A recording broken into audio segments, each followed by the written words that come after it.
So this place that Allah has honored is all due to the Messenger of Allah. And the Messenger of Allah also said, which is very important, he said, Allahumma kama habbabta ilayya Makkata fahabbib ilayya al-Madina. O ashadda. Oh Allah, just as you made me love Mecca, make me love Medina, or even more. And then he said, Allahumma barik fi muddiha wa fi sa'iha wanqal waba'aha ila al-Juhfa. He said, oh Allah, make this city, bless its mud and its sa', and remove its fever and take it to Juhfa. And that's where the fever went. It actually left Medina and went to Juhfa, which is interesting in terms of the nature of illnesses. It's like a physical form that literally is in places. Miasma, the Greeks called it. A miasma was like a pollution that descends on a place.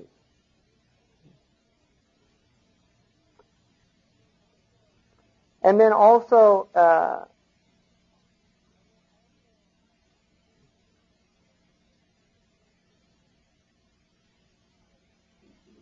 he mentioned some things just about Aisha radiallahu anha and living with the Prophet sallallahu alaihi wasallam. They had a very small wedding. She was given some milk that she initially refused, and then out of shyness, and then she drank it.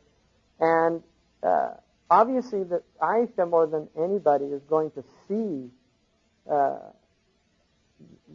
the miracles, because the person that lives with somebody knows them better than anybody. The Quran says, "Antum libasun lahunna wa hunna libasun lakum." You're a veil for them, and they're a veil for you, because when you live with a human being, you see all their faults. So what happens when you live with a human being that doesn't have any faults? You're going to recognize who they are, because everybody has faults except the Messenger of Allah. He is without blemish. So Aisha is seeing the reality of this man by being the most intimate person to him. The scent that he has, which is like musk, that was a natural scent. He smelled like musk. The fact that he was cool when everybody else was hot was another phenomenon about the Messenger of Allah, which is the perfection of his constitution also. And also the fact that he was 53 years old, it's important to remember the Prophet ﷺ did not age like other people. He looked very young for his age. So he actually looked like he was in the prime of his youth. His hair was dark black with a few. He was actually made gray by the Hud and the sisters of Hud, the surahs that were revealed. And he only had 17, according to one transmission in Tirmidhi, gray hairs that could be counted. And he also was very strong, broad-shouldered, had very powerful arms, and his stomach, they said he died, and his stomach was flat. So he never developed a paunch, which is very common for people when they enter into their 40s and 50s to get a paunch. He never developed a paunch, and he did not like paunches. And the Prophet ﷺ rarely said things to people that could be construed as, a little harsh. But he did, when he saw people with stomachs, he used to comment on it as an indication that you should do something about it. That it wasn't a good sign for a believer to have a lot of corpulence. And he once saw a man with a big stomach, and he said, "Law kana fi ghayrika, la kana ahsan lak." Had that been on somebody else, it'd be better for you. In other words, people that are not nourished enough, the extra food that you're eating, it would be better if it was going to them. That's a beautiful statement. Huh? Allahu Akbar. Now, to give the ladies a rukhsa, that does not count for women, because women actually, and this is true, I'm not making this up, the plumpness of a woman is actually, especially the childbearing woman, is healthy. It's actually unhealthy for her to lose that fat. That fat is protective for a woman. And the Prophet ﷺ did not find fault in women that were heavy. And his own wife, Sauda, radiallahu anha, was actually quite corpulent. And Omar used to know her, even though she was wearing a hijab. He'd say, "Sauda, I know it's you." And that's one of the reasons why the hijab came down. to tell her to go back in. So the Prophet ﷺ, some of his women were heavy set. Aisha radiallahu anha was also very thin and light when she was young and beat the Prophet in a race they did. But then when she said, I gained weight and got heavy later. She gained some weight, and then the Prophet beat her, and he said, this one was for that one. So,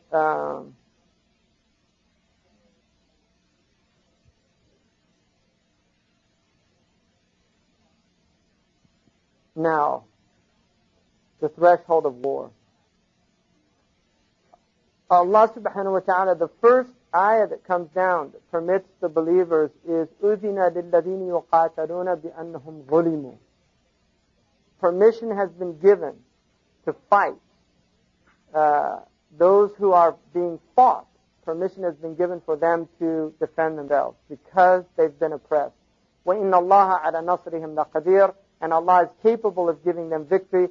الَّذِينَ أُخْرِجُوا مِنْ دِيَارِهِمْ. Those who were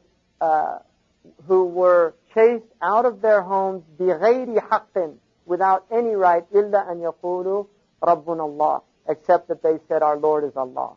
So Allah gave permission for these people to fight. And the Prophet received this revelation shortly after arriving in Medina. And to be, quite frank, this was heaven sent for the Quraysh, the Sahaba that had become Muslims. This is what they'd been waiting for 13 years. Because these were men. And you really have to understand the Arab personality to understand a lot of the seerah. You have to understand the psychology of the Arabs to understand how difficult it was for people like Omar, for people like Hamza, not to be able to go out and smash heads, because these were people that grew up martial artists. They were engaged in these type of skirmishes constantly in Jahiliyyah, and to be prepared always, because the Arabs, there was always the possibility of flaring up into a fight. They call it hamiyya, and the Quran calls it hamiyyat al-jahiliyyah, the anger of the jahiliyyah. And this anger, they would kill somebody, right, who upset them. And then they'd suffer the consequences. They were ready to do that. And one of the things that you'll note about these people, for instance, Al-Walid ibn Mughira, when he's on his deathbed and Abu Sufyan visits him, he sees he has a jaza', like he's upset. And he said, أَتَجْزَعْ مِنَ الْمَوْتِ? Are you afraid to die? كَلَّا. He said, I'm not afraid to die. This was again part of this macho, virility, to show that even in the face of death, I'm ready to face death. I'm not afraid. This was something so embedded in these people. And he said, then why do I see that you're afraid here? He said, I'm really worried that the Prophet's deen is going to take over Mecca, and our tradition will be lost. And Abu Sufyan says, Ana daminu laka, I'll guarantee that it won't happen, which he obviously breaks, alhamdulillah, by Allah, lucky for him. So, these people, when they got this revelation, they were very, very happy about this. And they begin to send out saraya, where they would go out looking for caravans. And this is something that is not alien to the Judeo-Christian tradition. If you read the Old Testament, prophets did take their enemies. They would go and take. This is economic warfare, and this is what they were doing. So these were valid, and these were people, remember, that had had all their houses taken away from them. They'd had their wealth taken away from them, deprived. They had been oppressed. And now it was time for them to defend themselves and also really take what was rightfully theirs. And that's what they were doing. So they went out looking for these, and nothing comes of them. Several times they go out, and nothing really happens. But then an event, which is very important, occurs, which is the Ghazwat al-Nakhla. And this is where Abdullah bin Jahsh goes out. And he actually has some of the Khazraj, but most of these sarai had been with Quraysh. They were muhajirin from Quraysh that were going out. The Prophet was sending them out. This time, some of the Ansar go out, but they lose the camels. They have to leave. So they leave Abdullah bin Jahsh. He has a few men with him, and they come upon a caravan, a small caravan that has dates and leather products of the Quraysh. And they see it. Now, they see that they can take these people because there's only about 4 of them, 4 or 5. But they have a problem. And the problem is it's the last day of Rajab, which is today, this month. Rajab. This isn't the last day, but we're in the month of Rajab. Rajab is called Rajab al-Fard. It's one of the Huram months, sacred months. You could not kill in that month. And they don't have permission to kill in this month. Here's the ijtihad of Abdullah bin Jahsh. What to do? He's saying, we were sent out by the Prophet, and the Prophet ﷺ actually sent him out to do a type of reconnoitering to see what the strength of the Quraysh was, if there were any caravans out. So he was really out more on reconnaissance than actually to go out and have any conflict with the Quraysh. But they're tempted by this situation. And Jahsh decides, if we leave it till sunset and Sha'ban comes in, we'll lose the caravan. One of them shoots an arrow and kills one of the Quraysh. And then they go down, they attack it, and one of them flees. Nawfal gets away, goes back to Mecca and tells the Quraysh in Rajab. And this is a big enormity to the Quraysh. And the other, they capture these other men. And they took camels. When they get to Medina and they tell what happened, the Prophet refuses to take any ghanima, the khums. He refuses to take the ghanima. Khums hasn't actually been refused to take any of the ghanima, and he also says, I didn't tell you to do that. And they're very worried because the Jews are saying, you're killing in the month of Rajab. He's breaking the... So they know what's the ruling of this fighting in it. And then Allah subhanahu wa ta'ala says, قُلْ قِتَالٌ فِيهِ كَبِيرٌ. To kill in that month is an enormity. Right? But then Allah subhanahu wa ta'ala, وَصَدٌ عَنْ سَبِيلِ اللَّهِ وَكُفْرٌ بِهِ. But barring people from the way of Allah, and kufr subhanahu wa ta'ala, وَالْمَسْجِدِ الْحَرَامِ, and barring people from the sanctuary, right? وَإِخْرَاجُ أَهْلِهِ مِنْهُ أَكْبَرُ. It's a greater undoing. So who are the Quraysh? What moral authority do the Quraysh? See, this is like, this is like the Americans bombing all these places, like Iraq, bombing into the,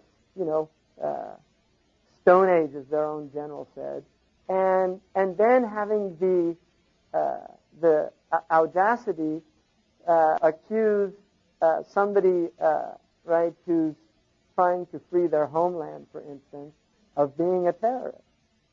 So this is the contradiction of kufr, right?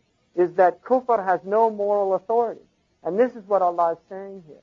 He's saying these people have no moral authority to talk about one man being killed after all the people that they killed, after all the people that they tortured, after all the people they prevented from worshiping in the masjid, all of these things, and then they want to say that what's he doing killing in the sacred month? So Allah reveals that, and then He says, أَكْبَرُ عِنْدَ اللَّهِ وَالْفِتْنَةُ أَكْبَرُ مِنَ الْقَتْلِ. And fitna is worse. Sedition and kufr and dissembling is worse than the killing that took place. So Allah tells them that it's actually worse. And then Al-Hakam bin Kaysan, who was one of them, comes. He became Muslim. He's taken prisoner. He becomes Muslim. The other two are paid by the Quraysh, and they go back to Mecca. And Uthman bin Abdullah actually dies in Mecca, a non-Muslim. He went back. And then another event is that in the next month of Sha'ban, the Qibla is changed. Right? So that occurs in Sha'ban after 18 months from the Prophet arriving in Medina. The Qibla is changed. And this was a great event because the Prophet actually really desired for the Qibla to be changed. And this is again a movement from the Christian and the Jewish religion, right? 180 degrees. That is a 180-degree turn in the Masjid of the Prophet. Right? They literally turned 180 degrees, completely turning away from the Jews and the Christians. Now, the next event here, and this is really an incredible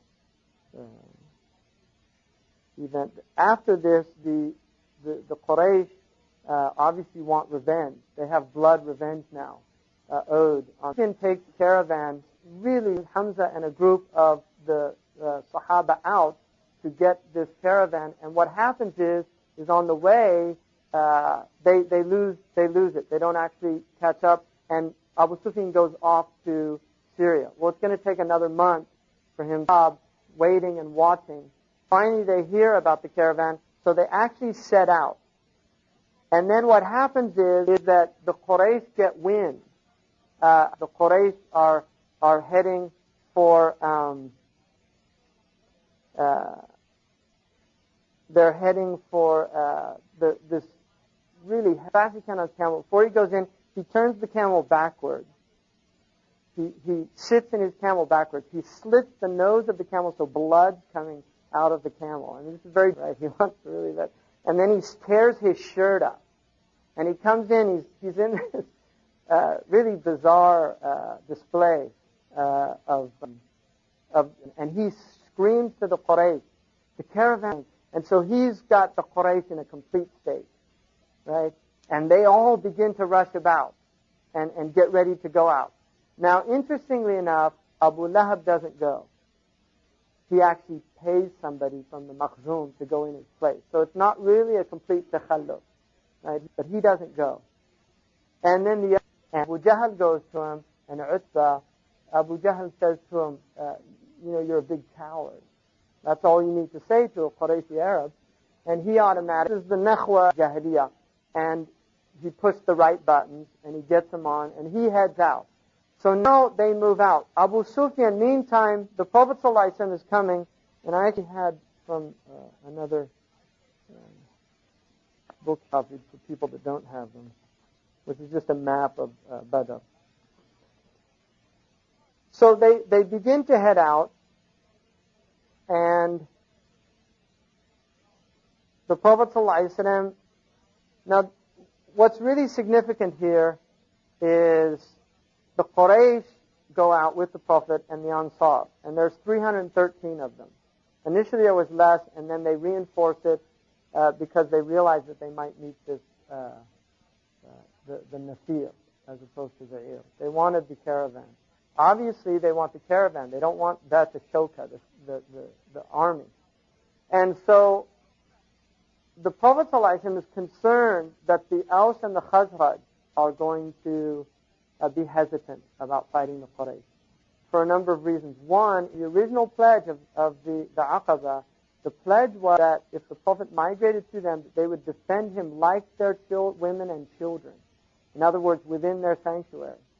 So that really wasn't implied, and you could see it could be a clause of getting out of it by saying, we didn't make a pledge of allegiance to fight your people outside of our territory. Right? So they could see that, and that was a concern of the Prophet ﷺ. And so he mentions this to them, and some very powerful things happen. One of them is Al-Miqdad ibn al-Aswad tells him, he gets up from Bani Zahra, and he says to the Prophet ﷺ, O Messenger of Allah, if'al ma tu'mar, do whatever you're commanded to do, وَالَّذِي بَعَثَ بِالْحَقِّ, because Allah has sent you with the truth. And he said, we will not say like Bani Israel said, right? لَا نَقُولُ كَمَا قَالَ بَنُو إِسْرَائِيل اذهب أنت وربك وقاتلا, right? Go you and your Lord and fight. إِنَّا هُنَا قَاعِدُونَ, we're going to stay here. Right? Go. بَلْ نَقُولُ اذهب وَنَذْهَبُ مَعَكَ وَنُقَاتِلُ, we're going to go and fight with you. And the Prophet's face, they said, and they say it in the book of Sirah, lit up when he heard this, because this was the confirmation that he needed from one of the leaders. And then Sa'd ibn Mu'az says, who remember, Sa'd now is the Za'im of the Aws and the Khazraj. And he gets up and he gives a speech also. And he says the same thing. If'al ma tu'mar. He says, we amanna bika wa saddaqna. We believed in you. We trust what you're saying is true. Right? That Allah sent you with the truth. And he said, Wallahi, law ista'radta alayna al-bahra wa khutta la khudnahu ma'ak. If you show us the ocean and you start swimming out in it, we're going with you. So this is, they're letting him know that they're not going to let him down. And I think it's also important here that we remember. They've heard now there's an army of 1,000 Quraysh with chainmail, with their swords, their spears, all these things are camels. And so what they're doing is saying, we're ready to die. So that's why it's so powerful. Because that's what Sa'd was saying, really, there. If you go into the ocean, because the ocean to the Arabs meant destruction. The Arabs did not go out into the ocean. They didn't have boats. Muawiyah radiallahu anhu, Omar said that he would prohibit anybody from going out into the ocean on a boat, because he asked Ibn Mas'ud, what's it like? He said, subhanallah, it's like a bunch of worms on a stick in the middle of a lake. And Umar said, Wallahi, la uhmidanna ahadan min al-muslimin ala hada. I won't force any Muslim to do that. So the Arabs did not go out into the ocean. And it was Muawiyah that convinced him of the importance of a navy. So when he said, if you go into the ocean, we're going with you, what he meant is, even if we perceive it as destruction, we're following you. So it's very important what he said there. And then he said another thing which is important for us as Muslims. He said, we are well tried in war. And this is something that they were showing the preparation, that they were soldiers. They were saying, we know how to fight. We can take care of ourselves as well. And he said, and perhaps our strength will cool your eye when you see how good we can fight. So the Prophet ﷺ was really overjoyed by this. And he said, on tariqu, let's go then. And they set out. Now, what happens here is they capture two boys. The Prophet ﷺ is praying. And the two boys are from the army of the Quraysh. And obviously, the Muslims want the caravan. They don't want the army. They want the easier and they want the booty. And so they say, where are you from? They say, we're from the army. And then, you lying. And they start beating them. They say, no, we're from Abu Sufyan's caravan. And the Prophet's praying. When he finished praying, he came and he said, SubhanAllah, when they told you the truth, you beat them. And when they lied to you, you're all happy. Right? So he's letting them know, they told you the truth, they're from, and then he asked them, how many are there? And these are two boys. And remember, the Arabs did not know high numbers. There's 1,000. That was a massive number for Arabs. Most of them lived in small villages with, maybe 100 people, 50 people. And this is small, and this is 1,000. This is a massive army. In relation to modern times, it would be like a full-blown army. And so they'd say, we don't know. The Prophet said, how many animals are they? He said, between 9 and 10 camels. Now, the Prophet ﷺ he's an Arab. He knows you kill a camel when you have 100 people, right? So he knows that there's between 900 and 1,000 men. That's how he worked it out. So he says they're between 900 and 1,000. And so what they do is he also asks who from them are there, and they tell him. And you listen to these people, Ibn Rabi'a, right? This is a big man, Al-Abshami. He's very important. And then Shayba, his brother, right? And then Harith and Tu'ayma, Abdul Dar, Khadija's half-brother Nofel, Abu Jahl of Makhsum, from Jumah Umayyah, right? Amir Suhail. Suhail was one of the people, very eloquent, a lot of harm with his tongue. And so when the Prophet ﷺ hears these names, he says, هَذِهِ مَكَّةُ قَدْ أَلْقَتْ إِلَيْكُمْ أفلاذ كبدها. Mecca has thrust out her best children to you. I mean, these are the a'yan of Quraysh. These are the notables of Quraysh have come. So this is a big event for them. And amongst them were the mustahzi'een. Don't forget these people. The mustahzi'een. Abu Jahl was mustahzi. Umayyah ibn Khalaf was a mustahzi. And Nadr ibn al-Harith was, they're all there. And so the next thing, one of the events also that takes place is Juhaym, who was a man from Muttalib, has a dream in the camp of the mushrikeen, in its half waking state, half dream, and he sees a man come in with a camel, and he tells the notables where they're going to die. And then he cuts the camel and runs through the camp, and blood hits every tent. So he goes and he tells this dream. And then they all start getting worried because they believe in dreams and things like this. They get worried. Abu Jahl immediately, he's there. Another prophet from Muttalib family. It's another one of their prophets. So he makes fun of it again. And also al-Fadl had a dream in Mecca telling them not to go out. And he said the same thing. He said, oh, now they have a woman prophet amongst them. So now the Prophet ﷺ comes. What happens is,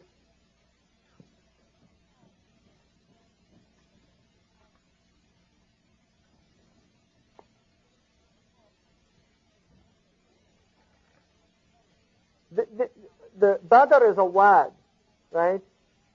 And the Muslims come from Medina, from this direction, Medina. And then this is the mouth of the valley is over here, Udwat al-Wad it's called. And the Muslims set a camp here. And there's two ways. The battleground is going to be here of Badr. There's an oasis here. And then the camp that Sa'd ibn Mu'az suggests that they put a place for the Prophet ﷺ to get away.